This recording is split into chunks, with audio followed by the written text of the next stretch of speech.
Bueno, buenos días a todos. Bienvenidos a estas jornadas tributarias. Ante todo, yo quiero agradecer vuestra presencia, como no, y a la Dirección General de Tributos la amabilidad que ha tenido para aceptar el organizar esta jornada con un tema que tanto nos ocupa y nos preocupa durante mucho tiempo, y me imagino que lo continuaremos debatiendo durante los próximos meses. Entonces, era absolutamente necesario que le dedicáramos una jornada a tratar toda la reforma desmenuzada por impuestos, y quién mejor para hacerlo que la Dirección General de Tributos, puestos que son los que han intervenido de una manera más activa en la elaboración de las normas. Entonces, reitero las gracias y yo le voy a pasar la palabra al Director General de Tributos para que nos haga su exposición, y a continuación ya Ana y el subdirector pues ya tendrá lugar la primera ponencia, que la van a dedicar a la reforma de la Ley General Tributaria. Con lo cual, advertiros que en el tramo que va entre la primera ponencia y la segunda vamos a hacer entrega de los premios de la universidad. Yo ruego que no abandonéis la sala, porque es un acto que nosotros lo tenemos muy arraigado. Entonces, que me gustaría que estuvierais todos presentes. Va a ser de una corta duración, y antes de empezar la segunda ponencia, como digo, pues procederemos a la entrega de estos premios. Gracias a todos, y sin más, pues vamos a dar comienzo ya a estas jornadas. Buenos días. Muchas gracias, Arturo, muchas gracias de nuevo por esta invitación para contar, bueno, pues ahora de verdad no lo que es la reforma del sistema tributario en el marco en el que nos vamos a mover. Y cuando hablo del marco, lo primero que quiero contar, bueno, antes de empezar, yo creo que es una oportunidad muy buena el que se nos brinda, ¿no? Dirección General de Tributos, en la que, al margen de que, vamos, yo creo que aquí lo fundamental son 4 subdirectores, cada uno de ellos que pilotan cada uno de los proyectos que tenemos en marcha. Hablamos de un proyecto de renta, otro de sociedades, otro de IVA, otro de Ley General Tributaria, con lo cual van a poder ver de primera mano, pues en el fondo, qué es lo que hay detrás de cada uno de los proyectos, el porqué de cada uno de los proyectos. Sin perjuicio de ello, pues yo voy a tratar de dar una visión global de lo que hay detrás de estos proyectos. ¿Qué es lo que hay detrás de esta reforma del sistema tributario? ¿Cuáles son los objetivos que se persiguen globalmente dentro de todas estas modificaciones? Y esa es, al fin y al cabo, la idea de mi ponencia. Con lo cual, a nosotros, como Dirección General de Tributos, sin duda alguna, el poder tener estas oportunidades y el poder contar y que nos escuchen de primera mano el porqué de cada una de las medidas, creo que es altamente positivo. Es más, creo que es imprescindible para que se conozca y se tenga una idea clara de lo que hay detrás de todos estos proyectos. Dicho esto, y como decía en cierto modo al principio, estamos hablando de una reforma del sistema tributario que podríamos decir que es estatal. Como decía, hay modificaciones en el ámbito del impuesto sobre la renta de las personas físicas, modificaciones en el impuesto sobre la renta de no residentes, hay una nueva ley del impuesto sobre sociedades, se modifican normas fiscales ligadas al mecenazgo, se modifica el impuesto sobre el valor añadido, se modifican determinadas cuestiones en el ámbito de los impuestos especiales y, por supuesto, se modifica la Ley General Tributaria. Hay más normas que se modifican, pero con esto entiendo que ya creo que tenemos un buen ámbito a la hora de hablar de una reforma. Dicho esto, ¿qué es lo que no se aborda en esta reforma en este momento? Pues no se aborda ni la reforma de lo que podríamos denominar el estricto ámbito autonómico, el ámbito local, en la medida en la cual esto, en su momento o en el momento que corresponda, se analizará y se verá conjuntamente como dentro de lo que debe ser el ámbito de la financiación de comunidades autónomas, ámbito de las corporaciones locales. Pero ahora mismo exclusivamente hablamos del ámbito estatal.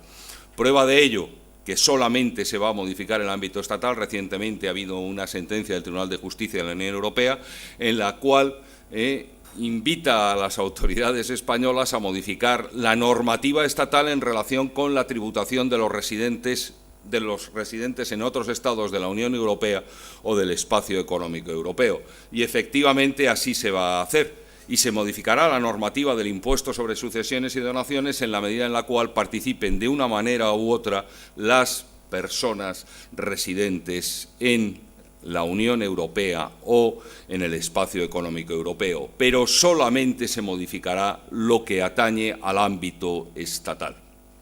En segundo lugar, desde un punto de vista procedimental, creo que también es bueno poner sobre la mesa cómo están las cosas. 23 de junio se presentan 4 anteproyectos, como decía, uno ligado a renta, otro nueva ley del impuesto sobre sociedades, otro relativo a la imposición indirecta y otro en relación con la Ley General Tributaria. 3 de ellos pasan ya a la categoría de proyectos, están en el Congreso de los Diputados. 6 de agosto se publican los proyectos y ahora mismo estamos en plena tramitación parlamentaria. Es más, hoy se cierra el plazo de enmiendas de 3 de ellos: renta, sociedades e IVA. Ley General Tributaria tiene otros plazos, tiene otros tiempos, pero la Ley General Tributaria, por supuesto, que sigue con su tramitación. Sigue siendo, por supuesto, un anteproyecto. Sigue siendo un anteproyecto, pero aquí tenemos otros plazos, hay otros informantes, hay otras necesidades, es decir, igual que en renta, en IVA y en sociedades, necesariamente las normas deben entrar en vigor el 1 de enero de 2015, en Ley General Tributaria no tenemos una urgencia especial para que entren en una determinada fecha. Si se aprueban en abril, se aprueban en abril de 2015, o en mayo o en marzo, cuando podamos. Pero la Ley General Tributaria, por supuesto, sigue adelante.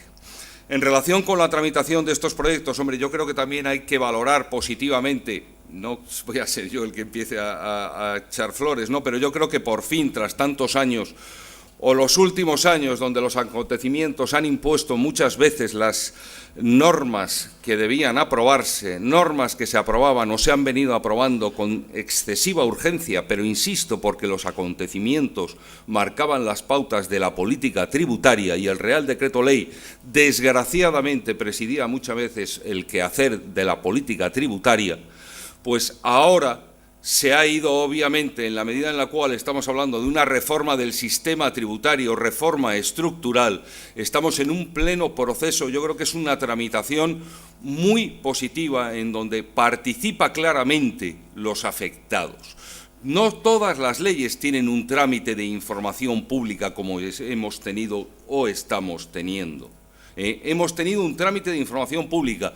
Prueba de ello es que ahora mismo uno mira los proyectos de renta, de sociedades y de IVA y hay notables diferencias entre lo que salió el 23 de junio en forma de anteproyecto y hoy es un proyecto de ley. Es decir, se ha escuchado y mucho lo que por parte de asociaciones, obligados, contribuyentes, etcétera, se ha opinado en este trámite de información pública, con lo cual eso, sin duda alguna, creo que lo agradece el destinatario y, por supuesto, que lo agradece la propia Dirección General de Tributos o el Ministerio de Hacienda, en la medida en la cual una tramitación ordinaria, sin duda alguna, es mucho más positiva y mucho más segura a la hora de tramitarla.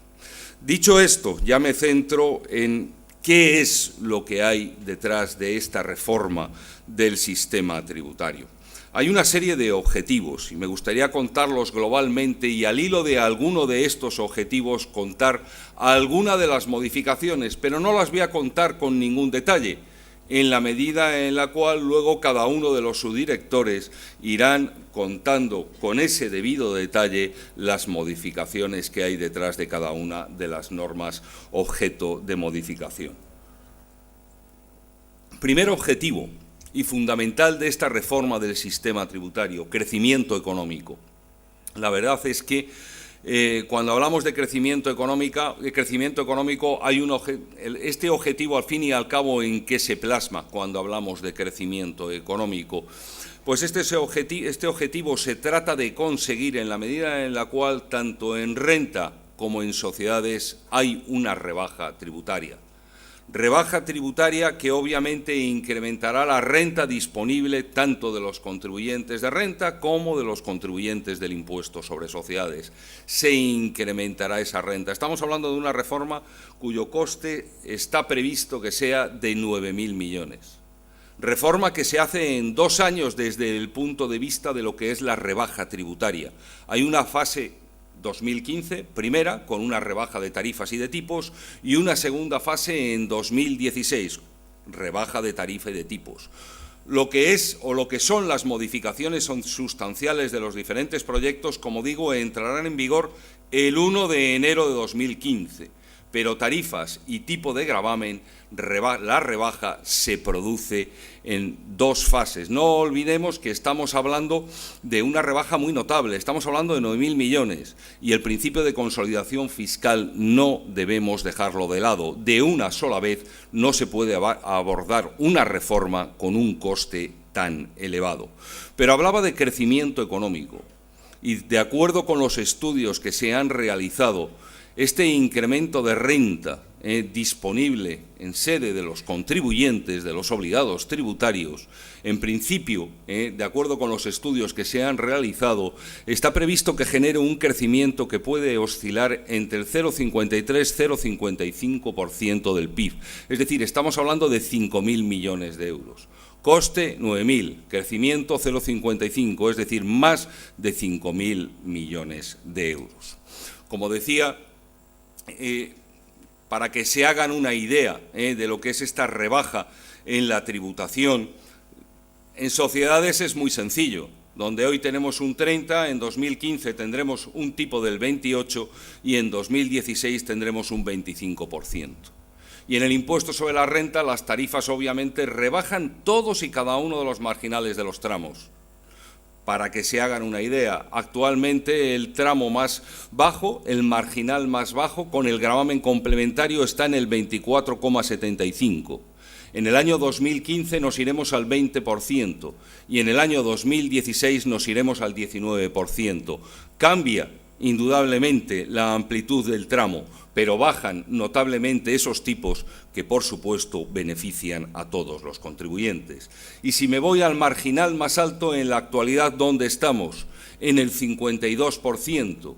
¿Dónde nos vamos a ir? 2015 en el 47%. Empezará a jugar antes, pero nos vamos al 47% y en 2016 nos iremos al 45%. En definitiva, hay una rebaja clara de las tarifas, todos los tramos intermedios, por supuesto, también rebajan y la cifra que seguramente habrán oído en los medios de comunicación, la rebaja en IRPF supondrá una reducción de la tributación de media del 12,5%. Primer objetivo, como decía, claramente crecimiento económico. Segundo objetivo. Dentro del segundo objetivo podríamos hablar de un componente de equidad, componente social, componente familia, del cual podría citar 2 o 3 cuestiones. Cuando hablamos de familia o incentivos fiscales a la familia, desgraciadamente, en la actualidad, cuando uno mira y analiza lo que hay en Europa, España está a la cola en incentivos fiscales a la familia. Está a la cola. No hay incentivos fiscales a la familia si uno se compara con otros países de la Unión Europea. En consecuencia, en esta reforma se aborda este problema y se mejoran notablemente o se incrementan notablemente los mínimos familiares, tanto por descendientes como por ascendientes y por discapacidad, incrementándose en una horquilla que va entre el 25 y el 33-34%. Además, de forma quizás más visual, se crean 3 impuestos de carácter negativo, que funcionarán exactamente igual que el impuesto negativo o la deducción actual de 1.200 euros que hay para las madres trabajadoras con hijos a cargo menores de 3 años. Como digo, se crean 3 impuestos negativos. Hay quien lo califica técnicamente como erróneo hablar de impuestos negativos. No voy a entrar en esa disquisición, simplemente hablo de impuestos negativos en la medida en la cual funcionan prácticamente como una devolución que en todo caso se va a producir. 3 colectivos muy concretos van a tener derecho a estos impuestos negativos. Familias con descendientes con discapacidad, familias con ascendientes con discapacidad y, en tercer lugar, familias numerosas, distinguiendo entre la normal y la especial. La normal, 1.200 euros, la especial duplica el límite correspondiente. Y cuando hablo también de un componente social, no debe olvidarse que en el ámbito del mecenazgo se mejoran todos o se incrementan todos los porcentajes de deducción, también de forma escalonada, pero se incrementan en 5 puntos y si hay lo que se denomina fidelización, 10 puntos. Incluso se incentiva el micromecenazgo. Hasta 150 euros, el primer año tendrá una deducción del 50% y el segundo del 75%, con lo cual en el ámbito del mecenazgo también se produce una importante modificación. Tercer objetivo, el ahorro. Ahorro, fomentar el ahorro. Y hablo del ahorro en renta y en sociedades. Renta y sociedades. En el ahorro, en primer lugar, claro, ¿dónde hay que hacer la primera foto? En la tarifa del ahorro. Y hay una rebaja de la tarifa del ahorro. ¿Qué es lo que tenemos en la actualidad? Una tarifa progresiva con gravamen complementario que va del son 3 tipos, 21, 25, 27. ¿Dónde nos iremos en 2015? Al 20, 22, 24. ¿Dónde nos iremos en 2016? Al 19, 21, 23. Cambian algo los tramos, pero yo creo que da una idea clara de que aquí hay una reducción clara de los tramos.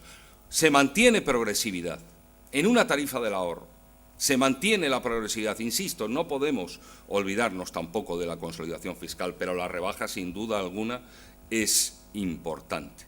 Por supuesto, los tipos menores de la tarifa del ahorro, 2015 el 20 y el 2016 el 19, marcarán el tipo de retención en rendimientos del capital mobiliario y en ganancias a lo largo del ejercicio. Eso en primer lugar. En segundo lugar, se busca neutralidad dentro del ahorro, neutralidad. Dentro de esta neutralidad, efectivamente, hay normas que vienen acompañadas de un incremento de bases imponibles. Efectivamente, cuando uno habla de la supresión de la deducción de 1.500 euros anuales en concepto de dividendos, pues efectivamente eso supondrá un incremento recaudatorio. Pero también hay que decir, es neutral que cuando estemos hablando de dividendos, tengamos una exención de 1.500 euros y cuando hablemos de otros rendimientos del capital mobiliario no lo tengamos. ¿Eso es neutral? ¿Realmente 1.500 euros, eso evita la doble imposición? ¿Por qué 1.500 euros en una tarifa del ahorro? Sinceramente, no evita la doble imposición. Con lo cual, objetivo final, neutralidad, que viene acompasado indudablemente de un incremento de bases en este ámbito, también, sin duda alguna, pero neutralidad. En esta misma línea de neutralidad podríamos hablar de los coeficientes de corrección monetaria. ¿Por qué los bienes inmuebles tienen corrección monetaria y el resto de bienes no? ¿Por qué? ¿Eso es neutral? No, no es neutral. Se suprimen. Y si además echamos la vista atrás a los 5 últimos 6 años, ¿corrección monetaria en el ámbito inmobiliario de los 5 o 6 últimos años? ¿Qué corrección monetaria? Será la baja. Con lo cual se suprimen los coeficientes de corrección monetaria. Coeficientes de abatimiento, también los cito efectivamente. Medida, indudablemente, que busca de nuevo esa neutralidad. ¿Que conllevará incremento de bases? Insisto, sí, pero busca neutralidad. Es decir, ¿qué hacemos con un régimen transitorio perpetuo que cada vez es de menor importancia? Un régimen que nació hace 20 años, que hace 10 años consolidó una parte y que en la medida en la cual transcurre el tiempo, esa parte va minorando su teórico beneficio. Se suprimen los coeficientes de abatimiento. Ganancias patrimoniales. Ahora mismo tenemos corto y largo plazo, entendiendo corto y largo plazo o un año. Se unirán y todo ello irá a la tarifa del ahorro, tanto el corto como el largo plazo. Y es más, se permitirá la compensación entre rendimientos y ganancias. Rendimientos negativos, ganancias, rendimientos positivos, pérdidas. De forma escalonada y limitada, partiendo de un 10 y llegando hasta un 25%, pero por primera vez en la tarifa del ahorro se permitirá la compensación entre ambos rendimientos. También se busca mayor neutralidad. Hay medidas que desde el punto de vista recaudatorio tendrán un signo y otras tendrán otro signo, pero el común denominador, insisto, neutralidad. Y sigo hablando del ahorro, porque dentro del ahorro yo creo que es importante hablar del sistema o el ahorro previsional, o del ahorro en términos generales. Se ha hablado mucho y se ha dicho mucho sobre la reducción en cuanto a las aportaciones a planes de pensiones. ¿Qué es lo que tenemos en la actualidad como límites en aportaciones a planes de pensiones? Con carácter general 10.000, mayores de 50 años 12.500 euros. ¿Qué dice la reforma? Que nos vamos con carácter general 8.000. El régimen se mantiene exactamente igual, usted aporta, reduce, base imponible, usted luego lo percibe con la flexibilidad que hay, no lo olvidemos, con la flexibilidad que hay a la hora de recuperar esos planes, usted tributará por ello. El esquema se mantiene exactamente igual. Se ha hablado de regresividad. Efectivamente, quien más tiene, más aporta y más puede reducir porque tiene tipos más altos. Pero este es el esquema que hay en Europa también. ¿Se ha reducido algo el límite? Sí. Hombre, si miramos un poco las estadísticas de lo que se aporta en España, la media está en 1.500, de los que aportan. La media de aportación 1.500, con lo cual menos del 1% van a resultar afectados por este límite. Pero junto con esto, y sobre todo para salvar esa supresión de la diferenciación entre límites de aportación de más menos 50 años, hay o se establece lo que se denominan ventanas de liquidez. Es decir, alguien que tenga 30 años, realmente ver cuándo voy a poder percibir, cuándo se va a producir la contingencia de jubilación, no tiene un gran incentivo muchas veces a la hora de aportar a un plan de pensiones. ¿Qué es lo que nos dice la norma?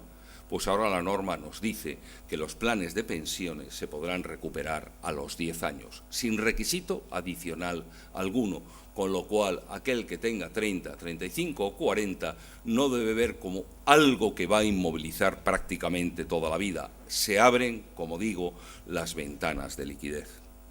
Se quiere fomentar también el ahorro previsional, rentas vitalicias, complemento claro de las pensiones, y se establece un nuevo supuesto de exención. Persona mayor de 65 años transmite bienes de su patrimonio, la ganancia que pueda obtener derivada de la transmisión de esos bienes, inmuebles de su vivienda habitual ya estaba, pero bueno, otros bienes, con el límite del valor de transmisión 240.000 euros, esa ganancia que pueda obtener estará exenta. El límite, insisto, viene determinado no por la exención, sino por el valor de transmisión, que son 240.000. Pues bien, eso estará exento siempre y cuando reinvierta ese importe y lo materialice en la imposición de una renta vitalicia. Con lo cual, el sistema previsional, sea por ventanas de liquidez, sea por esta exención, obviamente se apoya decididamente desde el punto de vista fiscal. Y luego hay un segundo complemento, otro ahorro, planes de ahorro a largo plazo. Otra forma de ahorrar, sencillísimo. Se puede aportar hasta cualquier contribuyente puede aportar hasta 5.000 euros anuales y lo único que tiene que hacer es mantenerlo durante un periodo de 5 años. ¿Dónde se debe materializar? ¿Una cuenta bancaria o un seguro? 5 años. Todos los años puede aportar 5.000 euros y el rendimiento que genere estará exento. En 5 años, ¿cuánto has podido aportar? 25.000. ¿La rentabilidad que te haya generado la puedes recuperar a partir del 5.º año? Sí, como exento de tributación. Y si estoy 7 años, también. Y podré seguir aportando. Y si estoy 10, también. Y si estoy 13, también. No hay límite por encima. No hay límite superior. Solamente el inferior. Al menos 5 años. Con lo cual aquí se quiere fomentar otro tipo de ahorro. Otro objetivo importante. Competitividad de la empresa española. Competitividad. Antes de la competitividad he hablado de ahorro, me dejaba uno, he hablado de ahorro. Y cuando hablo de ahorro no solo quiero hablar de renta, quiero hablar de sociedades. Y cuando hablo de sociedades, quiero poner énfasis también en que esta reforma consolida en mayor medida ese tratamiento que trata de equiparar fondo propio, fondo ajeno.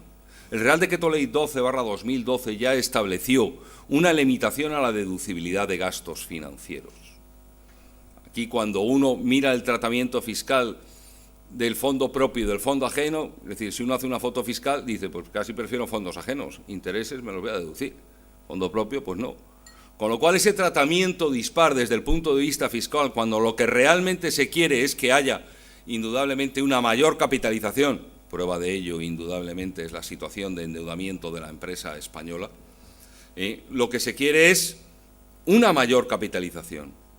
Primero, 2012, se limitó la deducibilidad de los gastos financieros, límite del 30% del beneficio operativo. Se mantiene ahora mismo el régimen. No hay límite de años. Por supuesto, 1 millón siempre se puede deducir. Eso está ahí. Limitación en cuanto a la deducibilidad de gastos financieros. ¿Ha tenido efectos esta limitación? Sin duda alguna. Seguimos muy por encima. En el último informe de la OCDE, España sigue siendo de los países de Europa cuyas empresas tienen un mayor índice de endeudamiento. Está superada por Portugal, poco más. Detrás ya está España. Y ya uno empieza a mirar Francia e Italia y ya están bastante más abajo, y sin duda alguna Alemania. Positivo la tendencia. Desde 2012, ¿hacia dónde va España? Plenamente hacia abajo, ese endeudamiento, mientras que otros países que he citado no van hacia abajo. Con lo cual aquí la política fiscal también está teniendo su efecto. Pero como decía, hay que complementar esta limitación en cuanto a la deducibilidad de gastos financieros. ¿Y cómo se complementa? Se crea un nuevo incentivo, la reserva de capitalización. ¿Y en qué consiste esta reserva de capitalización? Incremente usted sus fondos propios. Y el 10% de ese incremento de los fondos propios va a aminorar la base imponible del ejercicio, con el límite del 10% de la base imponible. En definitiva, se puede rebajar la factura fiscal en un 10% si hay una reinversión de los beneficios. ¿Y qué tengo que hacer con los beneficios? Creo una reserva. ¿Y qué hago con la reserva? Lo que entienda oportuno. Ya no reconduce la norma tributaria a irse a activo fijo, váyase a un inmueble, váyase a una participación. No, haga lo que quiera. Que lo quiere llevar al fijo, fijo, circulante, circulante. No reconduce la norma. Simplemente tiene un objetivo: capitalice, capitalice. Y si capitaliza tendrá una reducción del 10%. Por supuesto, esto viene acompañado de la supresión de los dos incentivos que ahora mismo existían en el ámbito de la reinversión, tanto el de beneficios extraordinarios como el de inversión de beneficios. Hablaba también de competitividad de la empresa española. Cuando hablo de competitividad de la empresa española, un elemento clave, sin duda alguna, es el tipo de gravamen. Yo creo que hay dos elementos: tipo de gravamen y qué hacemos con las rentas procedentes del exterior, ¿no? Repatriación de dividendos, política, al fin y al cabo, en cuanto al tratamiento de la doble imposición. En primer lugar, tipo de gravamen, ya lo he dicho. ¿Dónde nos vamos? A un 25%. Un 25% que sin duda alguna hace que este impuesto pueda ser, indudablemente va a generar un ahorro, no hay ninguna duda, pero hace que la empresa española o España, en cierto modo, pueda ser atractivo desde el punto de vista competitivo. Cuando uno mira y analiza la media de la OCDE en cuanto a tipo nominal, que sinceramente es algo cuando quiere invertir, sobre todo alguien de fuera, lo mira indudablemente, si mira la media va a haber un 23%. Pero ese 23% hay países que están al 10%, o países que están al 12%, y son países que generalmente no son comparables ni por tamaño, ni por tipo de economía con España. Si buscamos comparables, que yo creo que es un término muy fiscal, pues si buscamos esos comparables y miramos cómo tributan países de nuestro tamaño, como pueden ser Francia, Reino Unido, Alemania o Italia, aquí sí que obviamente la foto es muy positiva y es competitiva cuando hablamos de un 25%. Francia está en un 33%, Alemania en función de diferentes variables oscila en el 30, 31, Italia casi el 29 o más del 29. El Reino Unido sí efectivamente tiene un 23%, pero un 25% España, competitividad de la empresa española. Ya que hablo de tipo de gravamen y no quiero dejármelo en el camino, la verdad es que se ha planteado y se ha hablado en muchas ocasiones, ¿y de la pyme qué? ¿Y de la pyme qué? Porque la pyme hoy ya tributa al 25%, más de 300.000 al 30%, pero bueno, tributa al 25%. Tributa al 25%. ¿Se queda en el 25%? Sí. Se queda en el 25%. Las razones, yo creo que es muy sencillo. Hoy una pyme tributa al 25%. Y si crece, ¿cuál es el premio fiscal? Tributar al 30%. ¿Qué estímulo tiene una pyme desde el punto de vista fiscal para crecer? Tributar al 30%. Ese es el premio fiscal. Es una clara barrera al crecimiento. Y como tal barrera al crecimiento, que se ha dicho por activa y por pasiva, se ha dicho por parte de las instituciones internacionales, se ha dicho internamente que una barrera de este tipo, sinceramente, no ayuda para que nuestro tejido empresarial no esté tan atomizado, De ahí que se trata de suprimir alguna de las barreras. Luego se mantiene el resto de incentivos, incluso se crea un nuevo incentivo, como ahora comentaré, específico de pymes, pero con otro objetivo plenamente distinto. Objetivo distinto, pero que conllevará también una reducción en el corto plazo del gravamen, que también, por supuesto, hay que decirlo. Pero cuando hablamos de las pymes, yo creo que es también importante el señalar y el reflejar el porqué de ese mantenimiento del 25%. Y hablaba de competitividad y hablaba del otro elemento. En cuanto a la posibilidad de empresa española, invierte en el extranjero y ¿qué hace con sus rentas? Repatriación de dividendos. Actualmente el tratamiento de nuestro artículo 21 de la Ley de Sociedades, artículo que en el proyecto se mantiene, es de los que se mantiene, pues se consolida, se modifica, pero se consolida la repatriación de dividendos y se mantiene un claro régimen de exención, con lo cual, desde el punto de vista competitivo, reducción del tipo de gravamen y mantenimiento de un régimen de exención en relación con la repatriación de dividendos. Otro elemento que hay importante u otro objetivo que a nuestro modo de ver es importante cuando hablamos de la reforma tributaria es la seguridad jurídica. Y cuando hablamos de seguridad jurídica, hablamos también de normas en cuanto a seguridad en renta, en sociedades, en IVA y, por supuesto, en Ley General Tributaria. Y empiezo por esta última. Y en esta última norma, que luego comentará, claro está, Antonio, hay una que siempre me gusta adelantarme, y es la relativa al plazo en el procedimiento inspector. Cuando ahora el anteproyecto aborda la reforma del plazo en el procedimiento inspector, tiene un objetivo muy claro: seguridad jurídica, seguridad jurídica. ¿Qué es lo que tenemos en la actualidad cuando hablamos del procedimiento inspector? Tenemos un plazo de 12 meses, ampliable motivadamente a 24, siempre y cuando se dan una serie de supuestos, 8 o 9 recogidos en la norma reglamentaria, y se amplía a 24, con todo ese conjunto de supuestos. Internacional, sistema de exención. Nacional, sistema de deducción por doble imposición. Deducción. ¿Dónde nos vamos? Un único sistema. ¿Cuál? De exención. Con idénticos requisitos. Exigencia comunitaria. Obviamente la decisión de ir por el sistema de deducción o exención ya es del Estado español. Decisión que va por el sistema de exención, que sin duda alguna simplifica y, si acaso, mejora el tratamiento de la doble imposición. La interna se mejora notablemente con este nuevo sistema de exención, sobre todo con el tratamiento de las ganancias, ya que las ganancias estarán exentas íntegramente, no solamente la parte relativa a los beneficios no distribuidos, sino íntegramente toda la ganancia. Eso sí, desaparece la deducción del 50% en relación con participaciones no significativas. con lo cual el sistema de exención se queda para participaciones significativas. ¿Y qué son significativas? 5% o más de 20 millones. Doble imposición. En IVA, indudablemente en IVA también hay una adecuación clara al derecho comunitario. Simplemente cito alguna de las normas. Adaptación en el ámbito de la prestación de servicios electrónicos. Adecuación en relación con dos sentencias que ha habido importantes. Una en relación con los denominados productos sanitarios.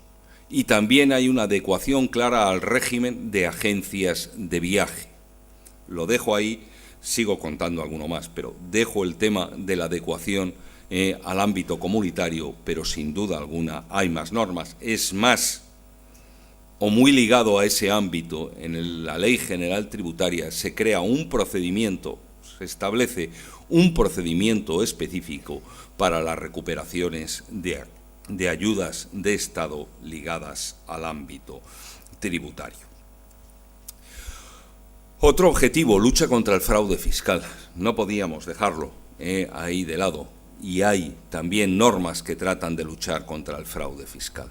En el ámbito del IRPF, así muy llamativo, pues tenemos un impuesto de salida para grandes patrimonios. Oiga, si usted se va, a lo mejor se va para beneficiarse de un convenio a otro país y no tributar por la venta de su patrimonio. Pues hay un impuesto de salida, de regulación muy exhaustiva. No es estrictamente lucha contra el fraude, pero no debo dejar de hablar de la estimación objetiva. No debo de hablar, porque siempre ha sido un sector donde desgraciadamente se han detectado importantes bolsas de fraude en el ámbito de la estimación objetiva. Y hay relevantes modificaciones en la estimación objetiva. Algo que vengo reiterando desde hace tiempo es ¿qué hacemos con un régimen de estimación objetiva en la actualidad en la cual un empresario puede facturar 450.000 euros? ¿Qué puede hacer? ¿Eso es neutral frente a otro empresario que factura lo mismo y que está en estimación directa? Eso no es neutral. O sea que fraude, fraude, neutralidad, neutralidad. Pero también debe haber una neutralidad. ¿Cómo va a ser neutral? Con lo cual, ¿qué es lo que hace la norma? Expulsa algunas actividades, las que están ahora en la retención del 1%, menos transporte. Otras, lo que hace, o el resto lo que hace es reducir los límites. ¿Dónde se va el límite con carácter general? A 150.000 euros. Agricultura se va a 200.000. Pero el límite se va a 150.000 y lo que es más importante, y al menos el 50% de esas operaciones tiene que usted haberlas realizado con particulares. No olvidemos que este régimen de estimación objetiva lo que quiere hacer es simplificar las obligaciones formales de estos contribuyentes. Oiga, si usted opera con empresarios, ya está facturando. ¿Qué simplificación hay? Dicho de otro modo, aquel que facture más de 75.000 euros se irá a la estimación directa. Esto entra en vigor en 2016, 1 de enero de 2016. ¿Por qué? Porque en 2015 habrá que hacer la foto. En 2015 se hace la foto y se ve cómo uno estuvo en 2015 para ver si en 2016 puede seguir o no seguir en régimen de estimación objetiva. Con lo cual, como ven, hay una rebaja notable de los límites en este campo. Si me voy a sociedades, estamos en época de BEPS, erosión de bases imponibles.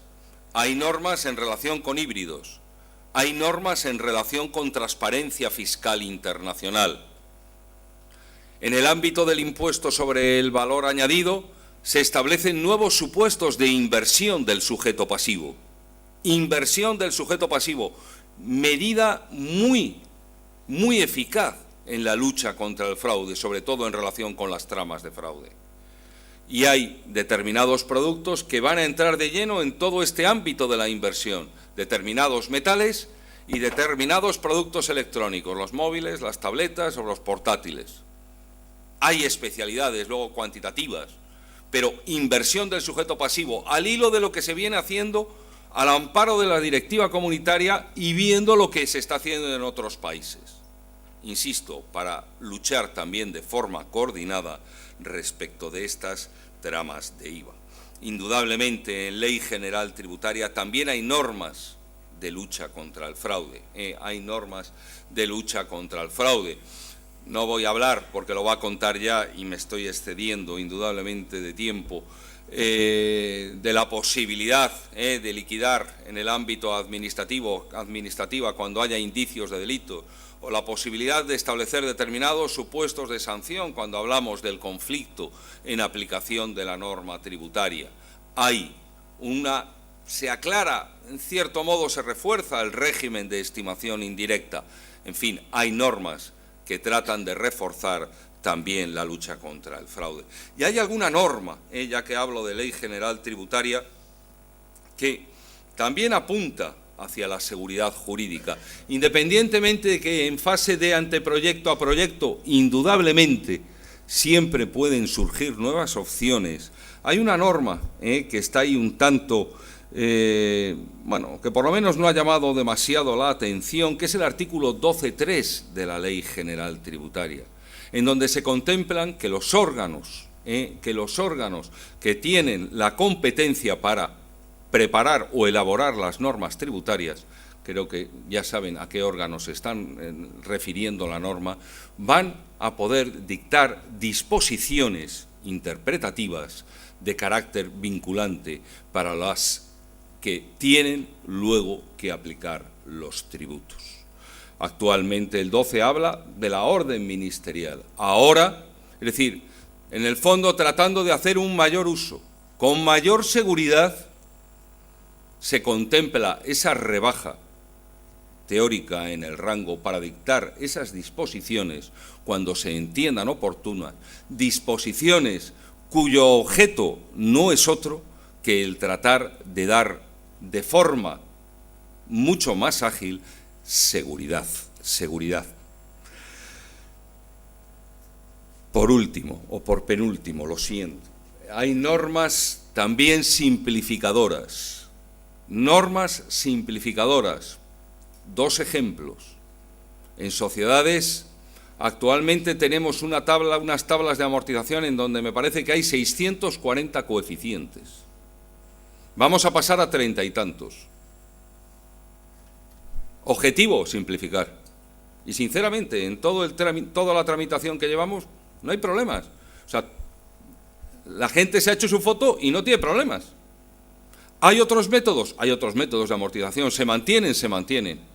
Existe incluso la posibilidad de desarrollo reglamentario. Por supuesto, se mantienen los planes especiales de amortización, pero se simplifica. En IVA también hay normas que flexibilizan el impuesto.